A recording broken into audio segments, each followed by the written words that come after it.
Na safi sana, natumai ubuheri wa afya au salama salmin mahali popote ulipo katika ulimwengu huu. Karibu katika Mnazareti Sports. Hapa ndio nyumbani kwa taarifa zote za spoti, haswa mpira wa miguu au wa kabumbu, jinsi mambo yanayofanyika katika viwanja mbalimbali pote ulimwenguni au katika ulimwengu huu wetu wa soka.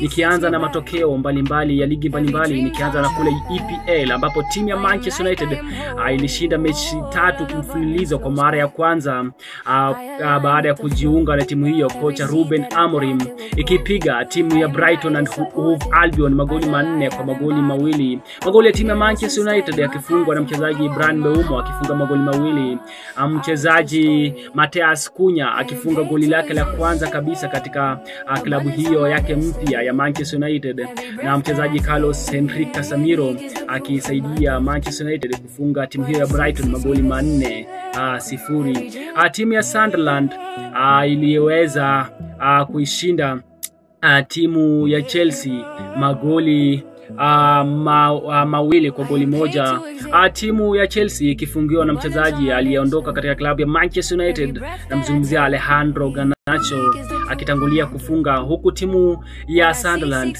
ikikomboa kupitia kwa mchezaji Isidore, mshambuliaji huyu.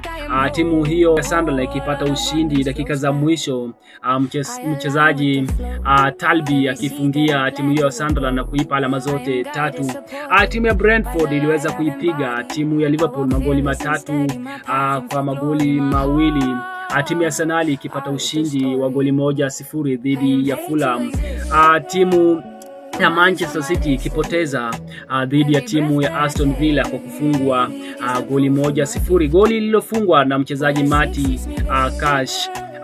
Tukipanda katika ligi ya Serie A, timu ya Napoli anayechezea mchezaji aliyekuwa anaitumikia timu ya Manchester United Scott McTominay na Kevin De Bruyne ikifunga timu ya Inter Milan magoli 3 kwa goli 1. Timu ya Barcelona katika El Clasico iliweza kuambulia kichapo cha magoli 2 kwa goli 1. Timu ya Real Madrid ikifungiwa na mchezaji Kylian Mbappe, Mfaransa huyu akifunga goli la kwanza, huku mchezaji Fermin Lopez akisawazisha kwa timu ya Barcelona. Mchezaji Mwingereza Jude Bellingham, kiungo huyu, akifunga goli la pili na kuhakikishia timu ya Real Madrid ushindi wa magoli 2-1 katika dabi hiyo ya El Clasico.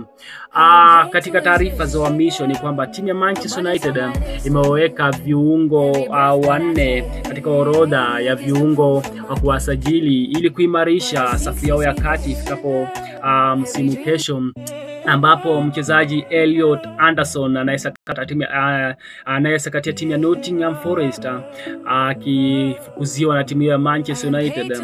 Mchezaji Andres Santos, Brazil huyu anayehudumu katika klabu ya Chelsea, pia akimezewa mate na timu hiyo ya Old Trafford. Mchezaji Conor Gallagher anayesakata kule Atletico Madrid, pia akimezewa mate na timu hiyo ya Manchester United.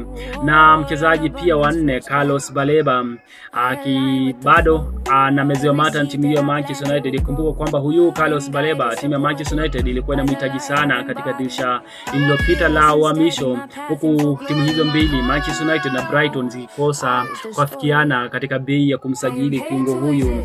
Manchester United bado wanamfukuzia kiungo huyu anayetoka katika nchi ya Cameroon. Na kupata hizi na taarifa nyingi za spoti, jiunge nami Nasa Mnazareti pale Facebook, follow @Nasa Mnazareti au Mnazareti Sports pale TikTok, follow pale YouTube, subscribe @Mnazareti Sports. Mimi Novasia Nasa Mnazareti.